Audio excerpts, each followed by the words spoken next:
अच्छा मेरा भी आएगा ना बस बहुत है let's go unfiltered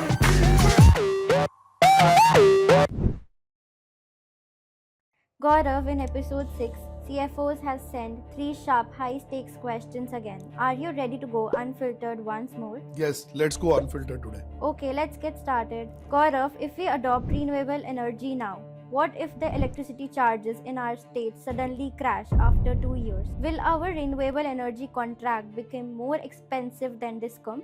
very valid fear and the number one fear and that's the reality. For example, today you are buying solar power at 5 rupees. The grid power is at 8 rupees. What if tomorrow Mr. Arvind Kejriwal becomes the chief minister of your state and brings this 8 rupees to 5 rupees? Your savings will go for a toss. For sure, there is no doubt about it. So here are the 3 things that you can do. 1. Before signing the contract, check what has been the historical trend. Is the price increasing? Is the electricity price by distribution company decreasing? Second, check the financial health of your distribution company.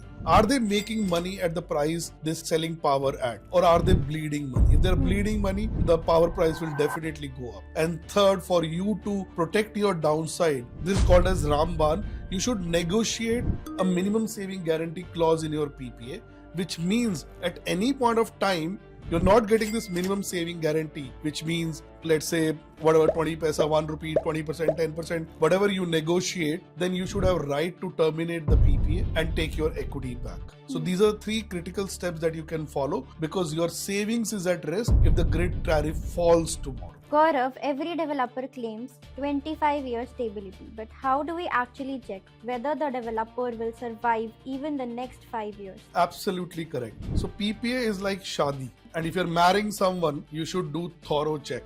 From every angle that is possible, their background, family, themselves, body, everything. So you have to do the same thing in this case as well. So here is the framework. Follow these 3 C steps. First C stands for is their credit discipline. What does that mean? Like how has been their credibility?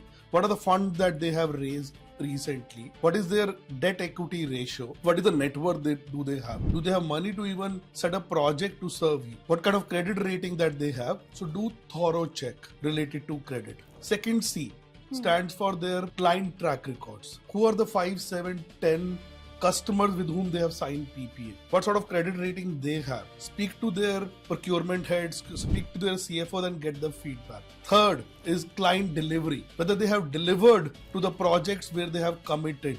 Have they delivered the commitment in the PPAs? Have they delivered at least 5 PPAs, their contract delivery so far?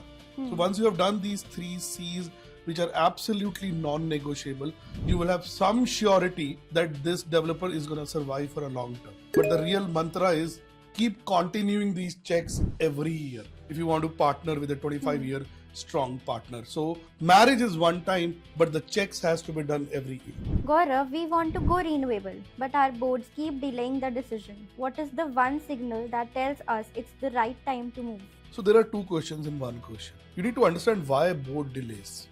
The number one reason why board delays is not because of the return. They delayed because of the risk involved. Every number that you see has 10 risk behind it. So open access solution is filled with immense risk. Now the one biggest signal that board looks for is at what price are you buying from Discom? For example, 8 rupees. And at what price this open access will cost you? Let's say 5.5 rupees. Now, behind these, what are the risks that are possible that this 5.5 may not be achieved? What are the risks that are possible that this delta will not continue for next 15, 20 or 10 years? What are the chances that the open access charges will go up? What are the chances that this power will not deliver on time? So this one biggest signal is the delta that board looks for.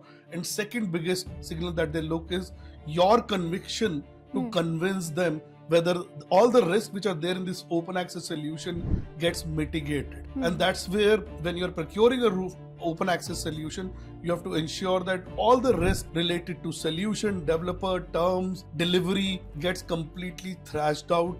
So the numbers that you're going to get or your board is going to see, you actually achieve them. Gaurav, these are the exact doubts most CFO has. If someone watching this and still confused and wants clarity for their own company, what should they do next? So if they're procuring a renewable energy solution, what they have to do is to go slow.